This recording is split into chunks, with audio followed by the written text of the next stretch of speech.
अपना टॉपिक क्या है, मतलब कि यदि हम बात करें लेक्चर नंबर 6 टॉपिक होगा हमारा क्या, एंडोप्लाज्मिक रेटिकुलम। ये एंडोप्लाज्मिक रेटिकुलम इतना ज़्यादा इम्पॉर्टेंट है कि आप सोच भी नहीं सकते, मतलब हर जगह और बहुत ज़्यादा इम्पॉर्टेंट है। मतलब ये मानो कि ये एकदम बेस है पूरे चैप्टर का, और यहाँ से बहुत सारी चीज़ें उठ के आएंगी, प्रोटीन, फैट, मतलब यहाँ पे बहुत ज़्यादा कहानी आएगी। क्यों हम बात कर रहे हैं एंडोप्लाज्मिक रेटिकुलम की, और एंडोप्लाज्मिक रेटिकुलम बहुत इंपॉर्टेंट टॉपिक है। तो पहले हम एंडोप्लाज्मिक रेटिकुलम का थोड़ा सा बेसिक समझ लेते हैं। तो आ जाओ, बेसिक समझने के लिए मैं थोड़ा सा इसको यहाँ से हटाऊँगा। एंडोप्लाज्मिक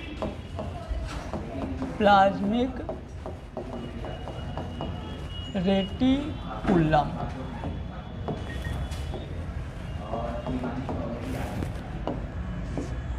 एंडोप्लाज्मिक रेटिकुलम जो होता है वो क्या है पहले समझो। तो एंडोप्लाज्मिक रेटिकुलम जैसे कि हमारी सेल है, क्लियर, ये हमारी सेल है, जैसे ये अपनी सेल है, सेल के सेंटर में होता है न्यूक्लियस, और इसके साइटोप्लाज्म में डिस्ट्रीब्यूट होता है एंडोप्लाज्मिक रेटिकुलम, क्लियर। अब एंडोप्लाज्मिक रेटिकुलम जो डिस्ट्रीब्यूट होता है वो कैसे और क्या काम करता है हम यहाँ पे समझेंगे, क्लियर।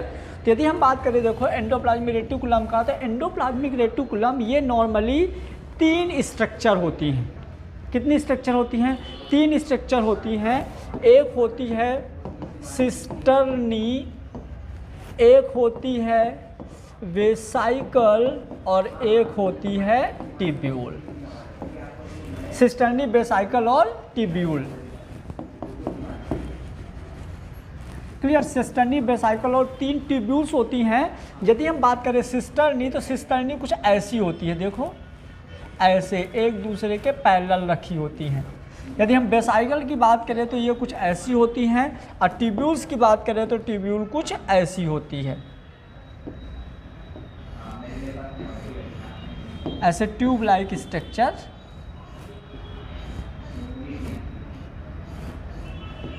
कुछ ऐसे ट्यूब्यूल होती है, क्लियर हुआ। तो देखो सिस्टर्नी, वेसाइकल और ट्यूब्यूल, ये तीनों चीज़ें क्या कहलाती हैं? Endoplasmic reticulum. अब एंडोप्लाज्मिक रेटिकुलम, अब मैं क्या बोला कि एंडोप्लाज्मिक रेटिकुलम जो होती है ये 3 टाइप का स्ट्रक्चर्स होते हैं। हम तीनों को अलग अलग एंडोप्लाज्मिक रेटिकुलम बोलेंगे। आप सिस्टर्नी को एंडोप्लाज्मिक रेटिकुलम बोल सकते हो, वेसाइकल को एंडोप्लाज्मिक रेटिकुलम बोल सकते हो, और ट्यूब्यूल को, ठीक है। इन तीनों को हम क्या बोल सकते हैं? Endoplasmic reticulum. अब एंडोप्लाज्मिक रेटिकुलम जो होती है, यदि हम बात करें एंडोप्लाज्मिक रेटिकुलम की, तो 2 टाइप की होती है। एक होती है स्मूथ एंडोप्लाज्मिक रेटिकुलम, एक होती है रफ एंडोप्लाज्मिक रेटिकुलम। यदि हम बात करें स्मूथ, देखो एंडोप्लाज्मिक रेटिकुलम तो ऐसी है, एंडोप्लाज्मिक रेटिकुलम तो ऐसी है, ठीक है। लेकिन यदि हम बात करें कि रफ एंडोप्लाज्मिक रेटिकुलम और स्मूथ एंडोप्लाज्मिक रेटिकुलम में मेन डिफरेंस क्या है, क्लियर। यदि एंडोप्लाज्मिक रेटिकुलम है तो इसमें मेन डिफरेंस क्या होता है कि यदि राइबोसोम, एक नया आप नाम सुन रहे हो, राइबोसोम, यदि राइबोसोम अटैच हो गया एंडोप्लाज्मिक रेटिकुलम से, तो हम उसको क्या बोल देते हैं?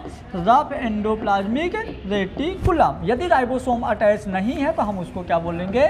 Smooth endoplasmic reticulum. और जो स्मूथ एंडोप्लाज्मिक रेटिकुलम वाले वेसाइकल्स हैं ये बनाते हैं क्या? फैट। और जो रफ एंडोप्लाज्मिक वाले वेसाइकल्स हैं ये बनाते हैं क्या? प्रोटीन। क्या बनाते हैं? प्रोटीन, समझ गए। अब यदि हम इन तीनों को, मतलब कि आपका सिस्टर्नी,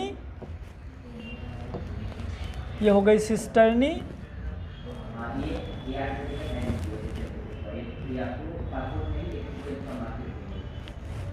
सिस्टर्नी कुछ, सिस्टर्नी, ये सिस्टर्नी है, यहाँ वेसाइकल्स हो गए, यहाँ वेसाइकल हो गए, और इसी में ऐसे हमने ट्यूब्यूल्स, यहाँ पे कुछ ऐसे ट्यूब्यूल्स। यदि हम इसको तीनों चीज़ को, सिस्टर्नी, वेसाइकल और ट्यूब्यूल को, तीनों को यदि हम इस तरह से कुछ अरेंज कर दें तो हम इसको बोलेंगे गोल्जी बॉडी। क्या बोलेंगे, गोल्जी बॉडी। तो हम एक साथ आज 3 टॉपिक पढ़ने वाले हैं। पहले क्या पढ़ेंगे, एंडोप्लाज्मिक रेटिकुलम, फिर राइबोसोम, फिर गोल्जी बॉडी। समझ गए, इस वजह से इंपॉर्टेंट है और बहुत इंपॉर्टेंट। और इसके साथ हम क्या देखेंगे कि कहाँ प्रोटीन बनता है और कहाँ फैट बनता है। क्लियर हुआ। तो अब हम देखेंगे एंडोप्लाज्मिक रेटिकुलम क्या ज़्यादा इंपॉर्टेंट है। समझ गए। तो सबसे पहले देखो, यदि हम बात करें एंडोप्लाज्मिक रेटिकुलम टॉपिक का, तो ये हमारा आपका rough smooth endoplasmic reticulum, rough endoplasmic reticulum, और साथ में आगे क्या बनाएगा, है ना, थोड़ी बोल के आओ ना, धीरे बातें करें। बोल दो सर, उधर आवाज़ बहुत तेज जा रही है। क्लियर। तो ये हो गया हमारा स्मूथ एंडोप्लाज्मिक रेटिकुलम और रफ एंडोप्लाज्मिक रेटिकुलम, ये आपस में मिलकर बनाएंगे गोल्जी बॉडी। समझना। अब देखो, ये जो रफ एंडोप्लाज्मिक रेटिकुलम है ना, ये प्रोटीन बनाएगा और ये प्रोटीन को मैच्योर प्रोटीन करेगा। समझ गया, एक प्रोटीन बनाएगा, एक प्रोटीन को क्या करेगा, मैच्योर करेगा। तो अब जब ये हमारा टॉपिक खत्म हो जाएगा ना, तुम्हारे दिमाग में बढ़िया टाइप का इमेज सेट हो जाएगा और एकदम कभी नहीं भूलेगा। क्लियर। तब हम बात करें यदि एंडोप्लाज्मिक रेटिकुलम का, तो introduction, endoplasmic reticulum was discovered by porter. कब किया था, 1945 में पोर्टर ने डिस्कवर किया था। फिर was first of the all observe under light microscope by Garnier in 1987। मतलब ये ज़रूरत नहीं है, आपने डिस्कवर किसने किया था वो देख लो। उसके बाद देखो, the term endoplasmic reticulum was first of all use porter. सबसे पहले टर्म भी इन्होंने डिस्कवर भी नहीं किया था और टर्म भी इन्होंने दिया था। It was name it was name ergastoplasm by Garnier. Ergastoplasm भी बोला था किसने, गार्नियर ने, ये भी इंपॉर्टेंट नहीं है। Robertson describe relationship in between endoplasmic reticulum and plasma membrane। Endoplasmic reticulum और प्लाज्मा मेम्ब्रेन में रॉबर्टसन ने रिलेशन बताया था, ये भी इंपॉर्टेंट नहीं है। उसके बाद ऑक्यूरेंस, मतलब कि एंडोप्लाज्मिक रेटिकुलम पाया कहाँ जाता है। ठीक है, तो करो ऊपर। मेन चीज़ जो है, जो अभी मैंने बोला ना, ये इंपॉर्टेंट नहीं, ये इंपॉर्टेंट नहीं है, लेकिन ऑक्यूरेंस में ये बहुत इंपॉर्टेंट है कि जो हमारा एंडोप्लाज्मिक रेटिकुलम होता है, ये प्रोकैरियोटिक सेल में अब्सेंट होता है। कहाँ पे, प्रोकैरियोटिक सेल में। राइबोसोम तो होता है, लेकिन एंडोप्लाज्मिक रेटिकुलम अब्सेंट होता है, क्योंकि राइबोसोम जाके सिस्टर्नी और बेसाइकल इनसे चिपक नहीं पाता, मतलब ऐसा कोई स्ट्रक्चर नहीं होता, बट यूकैरियोट में प्रेजेंट होता है। ठीक है, except germinal cell. Germ cell मतलब जर्मिनल सेल जिनसे क्या होता है, जिससे सेक्स सेल बनती हैं, वो जर्मिनल सेल्स होती हैं। मैच्योर मैमेलियन इरिथ्रोसाइड, मतलब इरिथ्रोसाइड होती है आरबीसी। मैच्योर आरबीसी जो होती है वो इरिथ्रोसाइड बोलते हैं। इनमें जो होता है वो अब्सेंट होता है, क्योंकि ये तो फिर भी ये यूकैरियोटिक है, फिर भी इनमें अब्सेंट होता है और प्रोकैरियोट में अब्सेंट होता है क्या, एंडोप्लाज्मिक रेटिकुलम। फिर it is found scattered in whole cytoplasm, सारे साइटोप्लाज्म में पाया जाएगा। Structure of endoplasmic reticulum like the Golgi body, but endoplasmic reticulum, cisternae, vesicles and tubule बता चुका था अभी। हाँ, are isolated in cytoplasm and these do not form complex Golgi body. मतलब कि जो एंडोप्लाज्मिक रेटिकुलम होता है उसमें सिस्टर्नी, वेसाइकल और ट्यूब्यूल्स होते हैं जो कि गोल्जी बॉडी बनाते हैं। लेकिन गोल्जी बॉडी बनाने के लिए इन तीनों को एक सिस्टमेटिक अरेंज होना पड़ेगा, तभी गोल्जी बॉडी बनेगा। मतलब हमको मकान बनाना है, हमारे घर में ईंट, सीमेंट, गिट्टी ये सब है, तो ये हो गया क्या, गोल्जी एंडोप्लाज्मिक रेटिकुलम। अभी मकान नहीं बना है, लेकिन जब हम इनको अरेंज कर देंगे तो क्या बन जाएगा, मकान बन जाएगा। मतलब आपके पास सिस्टर्नी, वेसाइकल और ट्यूब्यूल तो है, एंडोप्लाज्मिक रेटिकुलम तो है, लेकिन जब तक उसको आप सिस्टमेटिक अरेंज नहीं करोगे तो आपका गोल्जी बॉडी नहीं बनेगा। क्लियर। उसके बाद Golgi body is localize cell organelles will endoplasmic reticulum in, क्या लिखा, wide spread in cytoplasm. Endoplasmic reticulum often term was the system of membrane. ठीक है। उसके बाद अब हम देखेंगे अल्ट्रा स्ट्रक्चर। अल्ट्रा स्ट्रक्चर में क्या, ये वाला Golgi body is located cell organelles will endoplasmic reticulum in wide spread in cytoplasm, मतलब कि पूरे साइटोप्लाज्म में फैला रहेगा ना। देखो ये ऐसा बहुत ज़्यादा डिस्ट्रीब्यूटेड रहता है, ठीक है, और जिसको हम सिस्टम ऑफ मेम्ब्रेन भी बोलेंगे।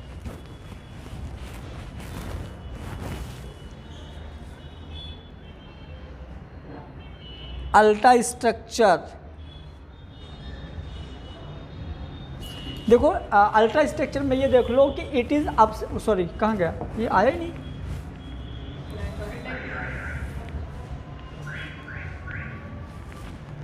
अल्ट्रा स्ट्रक्चर में कुछ नहीं, जो हमने तुम लोगों को बताया था ना अलग अलग, वैसी एक को दिखा देगा कि ये सिस्टर्नी वेसाइकल कुछ ऐसा।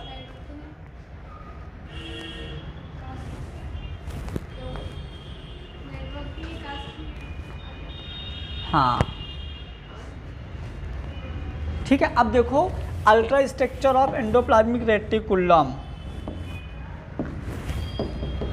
Ultra structure of endoplasmic reticulum कुछ नहीं है। Endoplasmic reticulum is network of the highly branched fine tubules, ये एक नेटवर्क टाइप का बहुत ज़्यादा इधर उधर फैला हुआ होता है। It one end is connected with nuclear membrane, ये बहुत इंपॉर्टेंट है, ये वाला पॉइंट गोल्जी बॉडी में आप लोगों को बहुत ज़्यादा याद रखने की ज़रूरत है। जैसे ये न्यूक्लियस है, सेल है, सेल में यहाँ पे क्या है, न्यूक्लियस है। यदि इसी न्यूक्लियस में आप गोल्जी बॉडी की बात करोगे तो न्यूक्लियस जो होता है डबल लेयर्ड स्ट्रक्चर होती है। क्या होती है?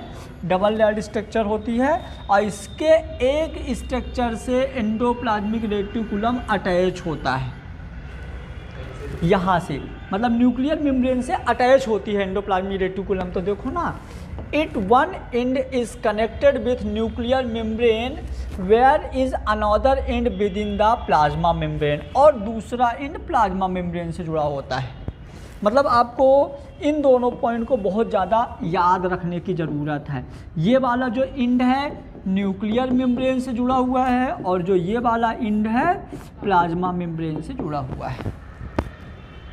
समझ गए? ये गोल्जी बॉडी का पूरा जो एंड है इस तरह से जुड़ा हुआ है। It is composed of three type of form which are as cisternae, vesicle and tubule. ये तो आपको पहले से पता है ये चीज़, ठीक है। अब जैसे देखो यहाँ पे ये आ गया आपका 3D स्ट्रक्चर बन गया इसका। अब इस 3D स्ट्रक्चर में यदि हम बात करें तो देखो ये हो गई न्यूक्लियस, और ये हो गया न्यूक्लियर मेम्ब्रेन। ये क्या हो गया? Nuclear membrane. इस न्यूक्लियर मेम्ब्रेन से यहाँ से देखो क्या जुड़ा हुआ है, गोल्जी बॉडी। यहाँ से क्या जुड़ना शुरू किया, गोल्जी बॉडी का। गोल्जी बॉडी का ये वाला पार्ट सिस्टर्नी वाला पार्ट, ये देखो ये ऐसे बहुत सारी ब्रांच्ड स्ट्रक्चर है। कैसा है? ब्रांच टाइप का। इन सिस्टर्नी में राइबोसोम अटैच हो गया। क्या अटैच हो गया? राइबोसोम। और यदि राइबोसोम अटैच हो गया तो यह हमारा हो जाएगा रफ एंडोप्लाज्मिक रेटिकुलम। पहले बता दिया था। इधर साइड राइबोसोम अटैच नहीं है तो ये हो जाएगा स्मूथ एंडोप्लाज्मिक रेटिकुलम। राइबोसोम को हम प्रोटीन की फैक्ट्री भी बोलते हैं। क्या बोलते हैं? प्रोटीन की फैक्ट्री। मतलब कि यदि हम बात करें प्रोटीन यहाँ और यहाँ, तो कहाँ बनेगा प्रोटीन? जहाँ राइबोसोम होगा तो यहाँ बनेगा प्रोटीन, और इस जगह पे आपका क्या बनेगा? फैट। क्लियर हुआ? ठीक है। तो ये हो गई हमारी एंडोप्लाज्मिक रेटिकुलम की कहानी। अब एंडोप्लाज्मिक रेटिकुलम और आगे करो, क्या किया? ये इतना समझ में आ गया? किसने डिस्कवर किया था जल्दी बताओ? पोर्टर ने डिस्कवर किया था। अब हम यहाँ पे सिस्टर्नी, वेसाइकल और ट्यूब्यूल्स अलग अलग देखेंगे। क्लियर हुआ? तो आ जाइए, सबसे पहले हम देखेंगे सिस्टर्नी। एकरा बताइए कैसी स्ट्रक्चर थी बेटा सिस्टर्नी की? कैसी स्ट्रक्चर थी सिस्टर्नी की? लौकी टाइप की कुछ? हाँ, ऐसा कुछ ऐसा था सिस्टर्नी। ये कुछ ऐसा, ये है हमारी क्या? सिस्टर्नी। क्लियर? अब सिस्टर्नी में देखो, it is elongated flatted unbranch tubular structure. याद रखना, इस पे आपके है ट्यूब लाइक लेकिन कोई ब्रांच नहीं है। Flatted tubular structure are found arrange in parallel row. एक दूसरे के पैरेलल रहती है, ये भी याद रखिएगा। ये देखिए ये कैसी है, पैरेलल, एक दूसरे के पैरेलल रहेगी, ये होगी cisternae. It is generally granular due to presence of ribosome. It is mainly found in cell actively indulge is protein synthesis like the liver and pancreas। जो ये वाली सेल लीवर सेल या pancreas में होगी, मतलब यदि इसके ऊपर आपने क्या जमा दिया, राइबोसोम, तो क्या बनाने लगेगी, प्रोटीन एंड फैट। तो ऐसा होता है कुछ क्या, सिस्टर्नी। कोई डाउट? आप अलग अलग डायग्राम बनाना सिस्टर्नी वेसाइकल्स और उसका, हाँ प्रोटीन ही बनाएगा। यदि इसी ये सिस्टर्नी तुमको कहीं ऐसा डायग्राम मिल जाए, एक सेकंड, ऐसा डायग्राम मिल जाए तो गलत नहीं है, है ना, ये डायग्राम भी सही है सिस्टर्नी का। क्लियर? चलिए आगे बढ़ाइए। सिस्टर्नी के बाद आ जाएगा वेसाइकल, कोई दिक्कत नहीं। वेसाइकल का आगे मैं काम बताऊंगा, बहुत बढ़िया रोल है वेसाइकल का। ये कुछ ऐसा होता है, स्फेरिकल स्ट्रक्चर होती है, इसके अंदर एंजाइम्स, प्रोटीन, मतलब इसके अंदर मिनरल्स या केमिकल्स भरे हुए होते हैं। ठीक है, ये तो ये हमारे होते हैं वेसाइकल। इनमें भी सेम ऐसा हो सकता है। ठीक है, तो देखो it is rounded oval form 25 to 500 micrometer. It is found well scattered in cytoplasm, मतलब साइटोप्लाज्म में ऐसे ऐसे पूरा सेल है, साइटोप्लाज्म में डिस्ट्रीब्यूट रहता है। It is mainly found in protein forming cell. It is also granular structure, यहाँ भी इसके ग्रैनुलर स्ट्रक्चर होती है, मतलब जहाँ जहाँ तुमको प्रोटीन का फॉर्मेशन आता है वहाँ तुम क्या ठोक दो, सीधे राइबोसोम। डॉटेड है ना, ग्रैनुलर यानी डॉटेड। उसके बाद बात करो ट्यूब्यूल। तो ट्यूब्यूल क्या होगा, कुछ नहीं, ट्यूब्यूल यानी ट्यूब लाइक स्ट्रक्चर। कैसे,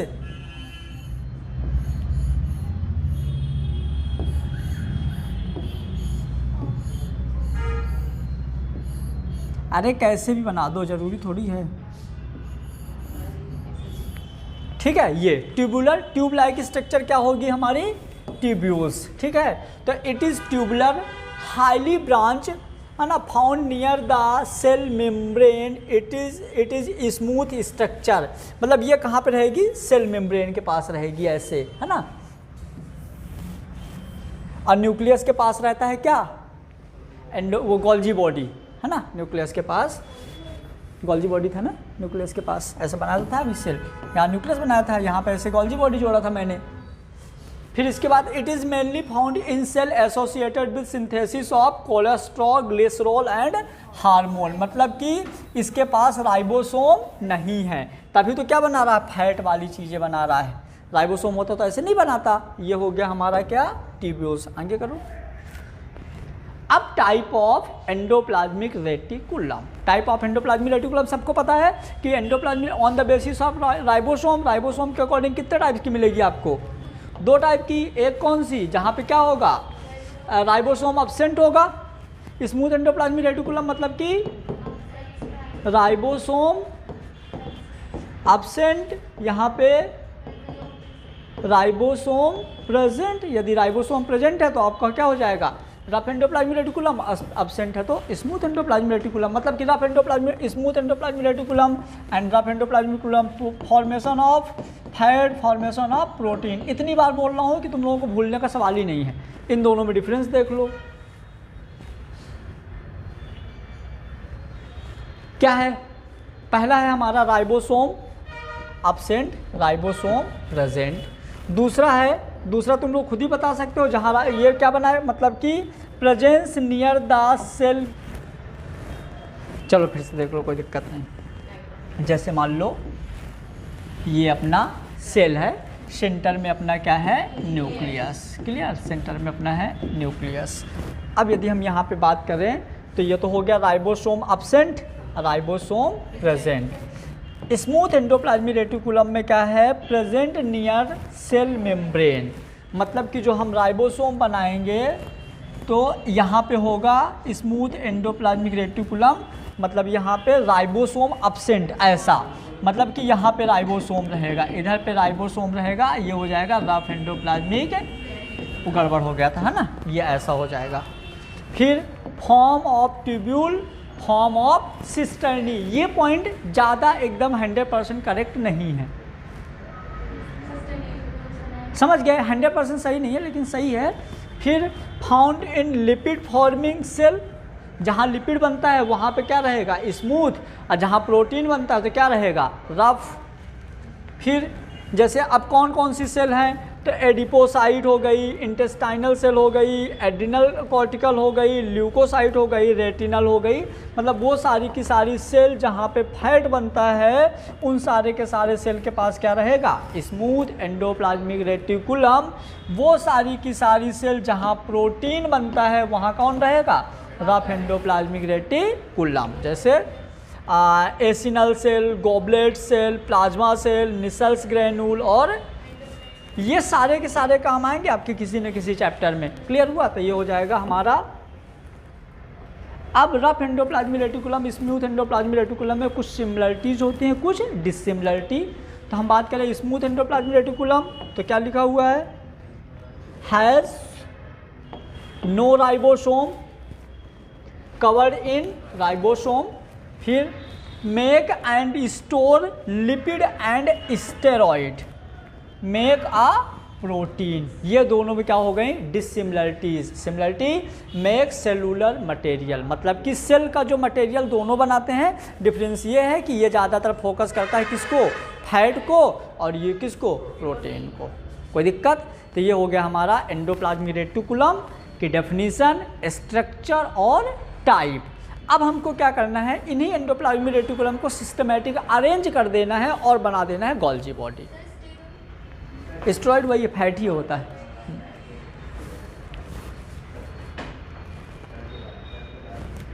अच्छा, नोट भी दिए हुए हैं क्या कुछ, जो मैंने बता दिया ना वही सारी चीज़ें यहाँ पे लिखा होगा, देख लो। राइबोसोम आर, इसमें एक नोट वाला पॉइंट है,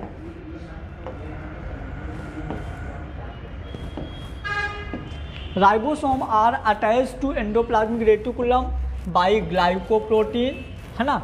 जैसे कि मैंने बोला था कि ये देखो, ये मान लो यहाँ पे राइबोसोम अटैच है, तो राइबोसोम ऐसे तो अटैच होगा नहीं, किसी न किसी सब्सटेंस से या किसी केमिकल से अटैच होगा।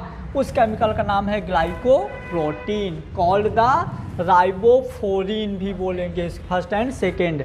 स्मूथ एंडोप्लाज्मिक रेटिकुलम और pigmented epithelial cell of retina is called myeloid body, मतलब कि हमारे जो रेटिना में भी हल्का डॉटेड स्ट्रक्चर रहता है ना, जैसे अपनी जो रेटिना होती है, आँखें होती हैं, कैसी होती हैं, ड्राई नहीं रहती, सॉफ्ट होती हैं, मतलब चिकनी होती हैं, है ना। तो यहाँ पे ये रहेगा, rough endoplasmic reticulum of nerve cell is called the Nissl's granule. Nissl's granule भी तुम लोग देखे होंगे, जैसे ये नर्व सेल होती है ना, नर्व सेल में यहाँ न्यूक्लियस होता है, यहाँ बहुत डॉटेड स्ट्रक्चर रहता है, dot dot dot dot dot dot, जिसको हम क्या बोलते हैं, निसल्स ग्रैन्यूल्स। क्लियर, जो कि रफ एंडोप्लाज्मिक रेटिकुलम होता है। फिर अपन बात करेंगे ओरिजिन, क्या इनका ओरिजिन, तो smooth endoplasmic reticulum get originated from rough endoplasmic reticulum by loss of protein, हाँ लॉस ऑफ राइबोसोम, सॉरी, मतलब कि पता तो है तुमको, यदि सिस्टर्नी में क्या राइबोसोम नहीं है तो हो जाएगा स्मूथ एंडोप्लाज्मिक रेटिकुलम, और राइबोसोम है तो क्या हो जाएगा, रफ एंडोप्लाज्मिक रेटिकुलम। वही बात बहुत बार रिपीट कर देता है। Chemical composition, chemical composition of lipoprotein, protein का, हाँ ये वाला पॉइंट इंपॉर्टेंट है, प्रोटीन कंटेनिंग 60% और लिपिड कंटेनिंग 40%। क्लियर। फिर सार्कोप्लाज्मिक रेटिकुलम, हाँ ये इंपॉर्टेंट नहीं है, फिर भी देख लो क्या होता है सार्कोप्लाज्मिक रेटिकुलम। अभी हमने एंडोप्लाज्मिक रेटिकुलम पढ़ा, अब ये सार्कोप्लाज्मिक नया वर्ड कहाँ से आ गया, तो these smooth endoplasmic reticulum occur in skeleton and cardiac muscles. समझ गए, skeletal muscles and cardiac muscles. Skeletal muscle मतलब कि कौन सी मसल्स, जो हमारे बोन से अटैच्ड होती है, जिनको हम बोलते हैं इनवॉलेंट्री मसल्स। क्लियर। और कार्डियक मसल्स मतलब जो हार्ट बनाने में हेल्प करता है, तो वहाँ पे स्मूथ एंडोप्लाज्मिक रेटिकुलम स्टोर होता है जो calcium ion and energy rich compound require to muscle contraction. ये वाला पूरा पॉइंट इंपॉर्टेंट है, जिसको हम सार्कोप्लाज्मिक रेटिकुलम बोलते हैं, और जब हम वहाँ पे मसल्स में पढ़ेंगे तो उसको बोलेंगे सार्कोप्लाज्म या सार्कोमियर। ये वर्ड अभी तुम्हारे मस्कुलेटरी सिस्टम में आने वाला है बहुत ज़्यादा। वहाँ पे तुमको T tubule, these are transversely है ना arrange tubule in skeleton and cardiac muscle cell, these transmit the stimulus of the cardiac contraction.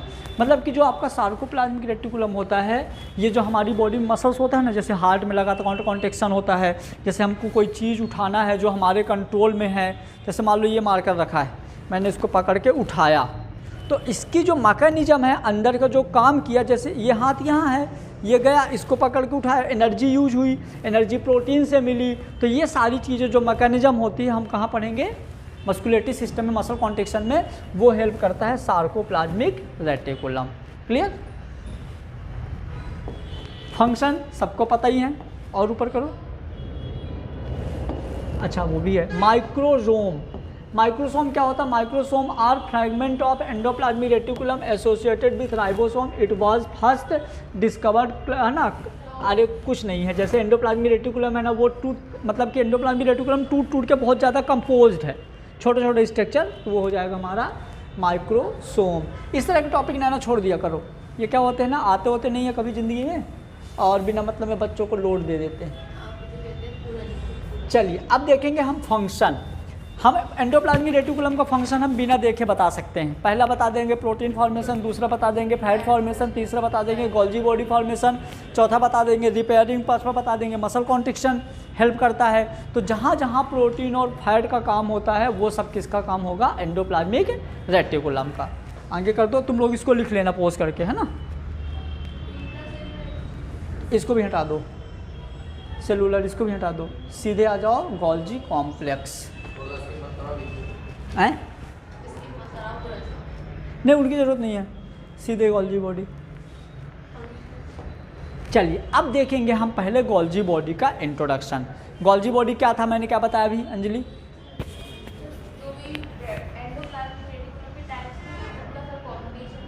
जो अरेंज होगा, जो कॉम्बिनेशन होगा, वो होगा गोल्जी बॉडी। लेकिन यहाँ पे गोल्जी बॉडी में हम चार चीज़ें पढ़ेंगे। एक बार फिर से समझो, एक पढ़ेंगे सिस्टर्नी, एक पढ़ेंगे वेसाइकल कुछ ऐसा, एक पढ़ेंगे ट्यूब्यूल्स कुछ ऐसे ट्यूब लाइक, ठीक है। एक और पढ़ेंगे वैक्यूल। वैक्यूल में जैसे ये वेसाइकल है ना, आप अंदर भर दो तो वेसाइकल हो जाएगा, इसी को खाली छोड़ दो तो वैक्यूल हो जाएगा। क्लियर हुआ? वेसाइकल वैसे तो हम नहीं पढ़ते, लेकिन अभी इस बार एलन में दे दिया इसलिए मैं बोल दे रहा हूँ, समझ गए? वेसाइकल और वैक्यूल सेम है। यदि उसके अंदर कोई मटेरियल भरा हुआ है तो क्या होगा? वेसाइकल, खाली है तो क्या होगा? वैक्यूल। वैसे में वैक्यूल मतलब खाली स्थान ही होता है। क्लियर? आ जाओ introduction. It is also called lipochondrion, Dalton complex, idiosome, Baker's body, Golgi body, इतने सारे नाम है उसके गोल्जी बॉडी के। याद करो फटाफट सारे नाम, याद करो। Lipochondria, Dalton complex, idiosome, Baker's body, Golgi body. In plant cell is also called dictyosome. फिर it was at first observe by George, है ना। It was discovered by Camillo Golgi, और यही इंपॉर्टेंट है।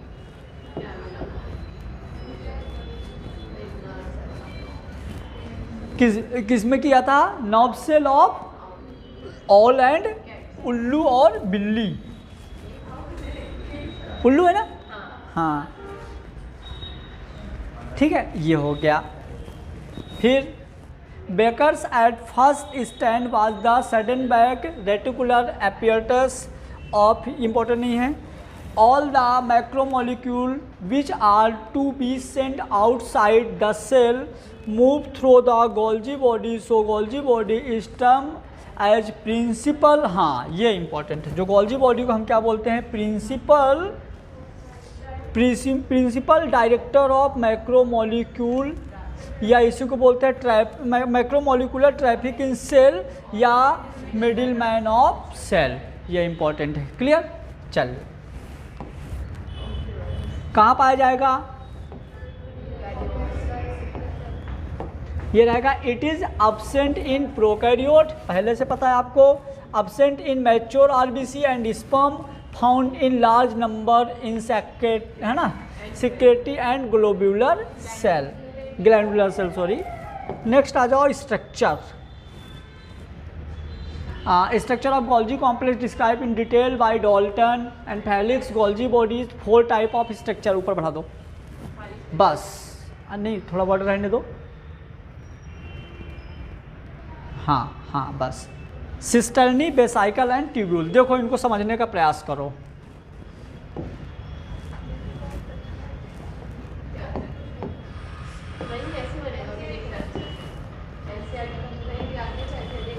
आओ देखो एक बार सबको देखते हैं फिर से। हमने बात किया पहले सिस्टर्नी, तो हमने ये बना दिया सिस्टर्नी।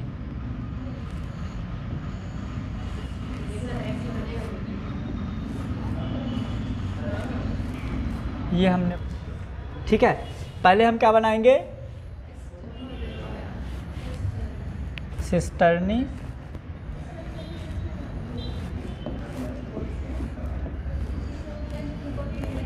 ये हो गई सिस्टर्नी।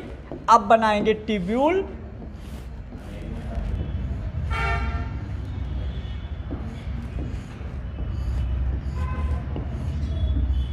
ये हो गया tubule,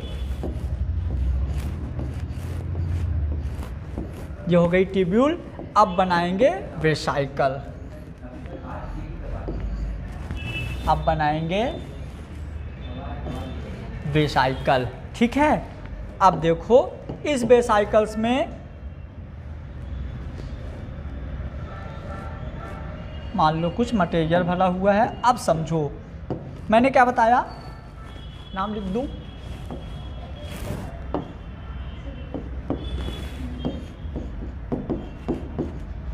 cisternae, tubule, vesicle, clear. मैं क्या बोल रहा था कि हमारे मान लो मैंने जंगल से रॉ मटेरियल निकाले, उस रॉ मटेरियल को ले गए कंपनी, तो जो कंपनी का मेन गेट होता है, रॉ मटेरियल कहाँ मिला, जंगल में, फिर ले गए कंपनी के गेट में, और कंपनी के गेट से उसको अंदर रखे, कुछ टाइम पे उसमें कुछ हुआ, और वो कंपनी के दूसरी गेट से जूते चप्पल निकाल के बना के बाहर। समझ में आ गया क्या मैंने बोला, जंगल से हमने रॉ मटेरियल निकाला, उस रॉ मटेरियल को ट्रक में भर के कहाँ ले गए, कंपनी के गेट, और गेट में उसका वो बना, और गेट से फिर हमने दूसरे गेट से उसको बाहर निकाल के मार्केट में ले जाके बेच दिए। इस चीज़ को यहाँ पे तुम लोग ऑब्जर्व करना। तो जंगल में क्या बना, रॉ मटेरियल, मतलब रॉ मटेरियल कहाँ बना, राइबोसोम में। हम यहाँ पे बात कर रहे हैं प्रोटीन मैचुरेशन की, किसकी, ठीक है। तो रॉ मटेरियल कहाँ बना, राइबोसोम में, और उस रॉ मटेरियल को हमने ट्रक में पैक किया, मतलब उस रॉ मटेरियल को हमने वेसाइकल में पैक कर लिया, वेसाइकल में पैक। अब इस वेसाइकल को हम कहाँ ले जाएंगे, कंपनी के गेट, और कंपनी के गेट को हम बोलते हैं सिस। क्या बोलते हैं, मतलब जहाँ से वेसाइकल अंदर जाते हैं गोल्जी बॉडी के, कंपनी के, उसको हम क्या बोलते हैं, सिस। और ये वेसाइकल यहाँ से जाके और बाहर निकले, तो यहाँ पे जो प्रोटीन भरी हुई थी इसको हम बोलते हैं इमैच्योर प्रोटीन, मतलब ये प्रोटीन अभी मैच्योर नहीं है, ठीक है। इसका मैच्योरेशन हुआ बीच में, मतलब बीच में क्या हुआ, इसके बीच में हुआ प्रोटीन मैच्योरेशन। बीच में क्या हुआ, प्रोटीन मैच्योरेशन, मतलब प्रोटीन मैच्योर हो गई, और ये प्रोटीन मैच्योर होके बाहर निकल गई। अब बाहर जिस गेट से निकलती है उसको हम बोलते हैं ट्रांस। क्या बोलते हैं, ट्रांस। और यहाँ पे जो प्रोटीन भरी हुई है, ये जो यहाँ जो ये प्रोटीन भरी हुई है, ये कौन सी प्रोटीन है, मैच्योर प्रोटीन। ये क्या है, मैच्योर प्रोटीन। और यही चीज़ होता है गोल्जी कॉम्प्लेक्स एंड उसका मैकेनिज्म। ज़्यादा टफ नहीं है, यदि आप उसको रिलेट कर दोगे कि प्रोटीन कहाँ बना, राइबोसोम में, राइबोसोम को कहाँ पैक किए, बेसाइकिल में, बेसाइकिल से किसको कहाँ ले गए, कंपनी में, मतलब सिस्टर्नी वाले पार्ट से, और सिस्टर्नी वाले पार्ट से ये यहाँ से घुस के यहाँ निकलते मतलब ये घुस के निकल भी रहा था, बन भी रहा था। मतलब जब कंपनी में आप कच्चा रबर ले जाओगे तो पहले रबर को क्या करेंगे, गलाएंगे, गलाने के बाद उसको मशीन में ले जाएंगे, मशीन से उसको शेप देंगे, फिर बाहर ले जाएंगे। तो ये सारी की सारी जो प्रोसेस है इसके अंदर हो रही है। अब बाहर बन गया क्या हमारा, मैच्योर प्रोटीन, जो कि होता है गोल्जी बॉडी की मेन मैकेनिज्म। क्या ट्यूब्यूल्स इनको जोड़ के रखता है ना, इनको जोड़ के, हाँ इनको जोड़ के रखता है, जिसको वो शेप प्रोवाइड में हेल्प करता है। क्लियर हुआ? अब कास्ट कर दो। कितना टाइम हो गया? बस 2 मिनट और, है ना, जो उसकी थ्योरी वो बता दूं।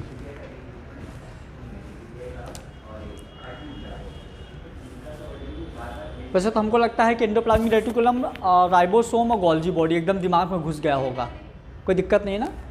नहीं, इसको भी देख लो, यहाँ पे उल्टा डायग्राम बना, टेंशन मत लेना। सिस फेज ऊपर दिया ना, इसका मतलब ऊपर से नीचे आएगा। ये देखो, यहाँ से बेसाइकिल पैक होके नीचे आएंगे, है ना, और यहाँ से बाहर निकलेंगे मैच्योर। समझ गए? तो यहाँ पे हमारा वही अपना सिस्टर्नी हो गया, बेसाइकल्स हो गए, ट्यूब्यूल्स दिख नहीं रहा, मतलब यहाँ भी ऐसे ट्यूब्यूल लाइक स्ट्रक्चर होंगे, जिसको हम क्या बोलेंगे, क्या बोलेंगे, गोल्जी बॉडी। मतलब ये गोल्जी बॉडी का पूरा 3D डायग्राम दिया हुआ है गोल्जी एपर्टस का। मतलब जो मैंने बनाया था ना अभी बोर्ड में, वो ज़्यादा बेस्ट है, क्योंकि उससे आपको क्या पूरी थ्योरी समझ में आ रही है। ऊपर करिए, इसका थ्योरी देखते हैं अपन। बस सिस्टर्नी जो मैंने बनाया सारा का सारा यहाँ दिया हुआ है। क्लियर? ऊपर करो, नोट कर लेना है इसको बहुत अच्छे से।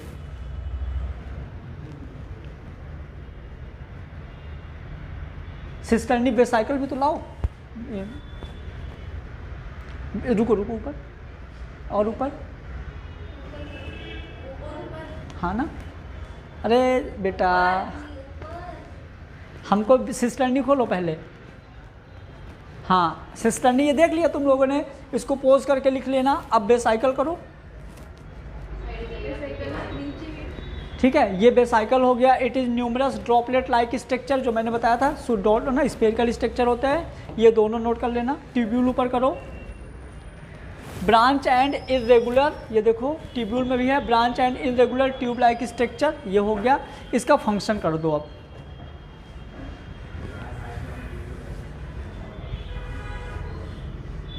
देखो फंक्शन आएगा पहले सेल सिक्रीशन। समझना, जो गोल्जी बॉडी का फंक्शन होता है सेल सिक्रीशन, इसको समझो। जैसे मान लो ये पूरा गोल्जी बॉडी है, गोल्जी बॉडी से नीचे बेसाइकिल गया। अब बेसाइकिल भी तो गोल्जी बॉडी ही है ना। नीचे से बेसाइकिल गया, बेसाइकिल एंट्री मारा, यहाँ मैच्योर हुआ और यहाँ से बाहर निकल गया। तो बाहर निकलने को क्या बोलते हैं? सिक्रीशन। अंदर आने को क्या बोलते हैं? एब्जॉर्प्शन। तो इस तरह की जितनी मैकेनिज्म होती है सबकी सब गोल्जी बॉडी में। कभी कभी कंफ्यूज करने के लिए क्या करता है, गोल्जी बॉडी में फंक्शन में तुमको सिस्टर्नी, ट्यूब्यूल, बेसाइकिल का अलग अलग बता देता है, उससे मतलब अपने को नहीं है। ये सबके सब क्या है? Golgi body. तो इस तरह के जितने फंक्शन है सबके सब क्या कहलाएंगे? Function of Golgi body. Clear? वही जो मैंने बताया, यहाँ पे सारी चीज़ें वही हैं। और आगे करो, इनको पोज करके लिख लेना, है ना। बस इनको अच्छे से थोड़ा स्लो स्लो करो, जिससे इसका फंक्शन आ जाए। बस पहले इतना लिख लेना पोज करके, फिर ये और ऊपर, फिर ये। ठीक है, ये हो जाएगा अपना। इसमें कुछ मत छोड़ा। देखो अभी तक जो थी मैंने छुड़वा देता था, लेकिन यहाँ कुछ नहीं छोड़ना, सारा का सारा इंपॉर्टेंट है। तो ये हो गया हमारा गोल्जी बॉडी तक ख़त्म। अब अपना क्या रहेगा, जो कल की क्लास रहेगी, कल की क्लास में आपका बातें नहीं, कल की क्लास में आपका डेफिनीशन से लेके गोल्जी बॉडी तक का टेस्ट होगा। MCQ वाला टेस्ट होगा, आपको टिक करने वाले। ठीक है, कल कोई क्लास नहीं होगी, 100 क्वेश्चन दूंगा और गोल्जी बॉडी तक टेस्ट होगा। सब लोग अच्छे से करके आना। 100 क्वेश्चन आराम से 1 घंटे, बस तुमको पढ़ के टिक तो करना है ना। तो कल अपन टेस्ट